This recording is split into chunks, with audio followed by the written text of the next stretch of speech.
আজকে আমরা একটু পেঁয়াজি অন্য রকমের পেঁয়াজি করে দেখাবো। এখানে আমি পেঁয়াজ কুচি নিয়েছি, ভালো করে একটু কুচিয়ে নিয়েছি।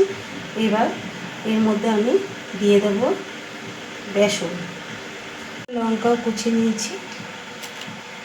এবার দিয়ে দেবো বেসন,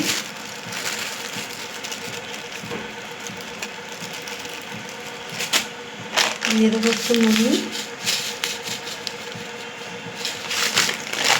দিয়ে দেবো হলুদ, আর দিয়ে দেবো একটু মিট মশলা। দিয়ে এটাকে আমি জল দিয়ে ভালো করে মেখে নেব। একটু চিনিও দিয়ে দিলাম। এবার এটাকে আমি ভালো করে জল দিয়ে মেখে নেব।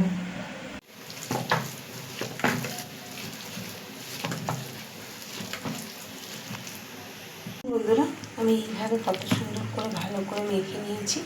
এবার আমি এটাকে মিডিয়াম আঁচে রেখে ঢাকা দিয়ে দিয়ে ভাজবো, যাতে নিচটা উপরটা সব দিকে ভাজা হয়ে যায়।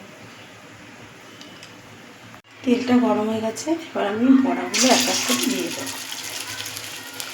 তেলটা অবশ্যই ভালো করে গরম করে নিতে হবে। পাতলা পাতলা করে আমি দিচ্ছি, যেহেতু ভালোভাবে যাতে উপরটা এবং নিচটা ভাজা হয়ে যায়। এইভাবে আমি সব পেঁয়াজিগুলো ভেজে নেব। কত সুন্দর ভাজা হয়েছে আর মুচমুচে হয়েছে। আপনারা বেসনের সঙ্গে যদি একটু ময়দা বা অ্যারারুট বা কর্নফ্লাওয়ার একটু মিশিয়ে নিতে পারেন, আরও মুচমুচে হবে। আমার কাছে ছিল না, তাই আমি দিতে পারিনি। এইভাবে একবার বাড়িতে করে খেয়ে দেবেন, আশা করি বাচ্চা বড়ো সবারই ভালো লাগবে।